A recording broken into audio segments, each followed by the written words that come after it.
نحمده ونصلي على رسوله الكريم اما بعد فاعوذ بالله من الشيطان الرجيم بسم الله الرحمن الرحيم رب اشرح لي صدري ويسر لي امري واحلل عقدة من لساني يفقهوا قولي۔ آج کا موضوع ہے فرائض پر نظر۔ حدیث میں آیا ہے کہ پیغمبر اسلام صلی اللہ علیہ وسلم نے فرمایا کہ ان قریب حکمرانوں میں بگاڑ آ جائے گا۔ لوگوں نے پوچھا کہ اس وقت ہم کیا کریں؟ آپ نے فرمایا کہ تم لوگ حاکموں کو ان کا حق ادا کرو اور اپنا حق خدا سے مانگو۔ ادوا الیہم حقہم وصلوا اللہ حقکم، بخاری اور مسلم، بحوالہ مشکاۃ المصابیح۔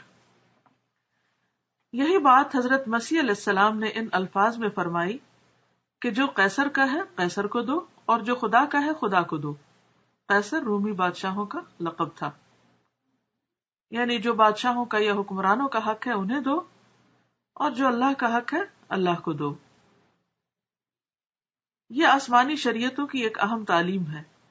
دوسرے لفظوں میں اس کو اس طرح بیان کیا جا سکتا ہے کہ انسان کو چاہیے کہ وہ حقوق کے بجائے فرائض پر نظر رکھے، یعنی اس کی اپنی ذمہ داری کیا ہے، اسے کیا کرنا چاہیے، اس پر توجہ زیادہ رہے۔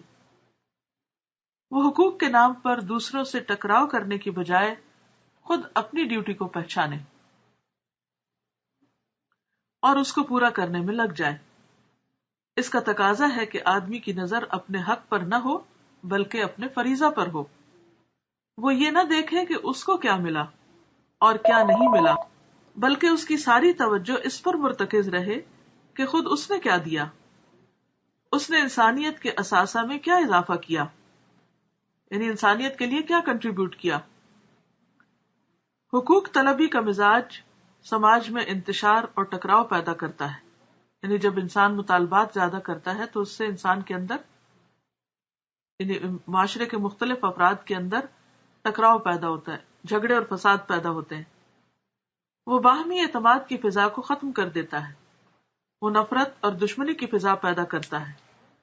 اس کے برعکس جس سماج کے افراد کی نظر خود اپنی ڈیوٹی پر ہو، وہاں سماج میں مثبت قدروں کو فروغ ہوگا، وہاں باہمی اعتماد کا ماحول پرورش پائے گا، لوگ ایک دوسرے کا احترام کریں گے۔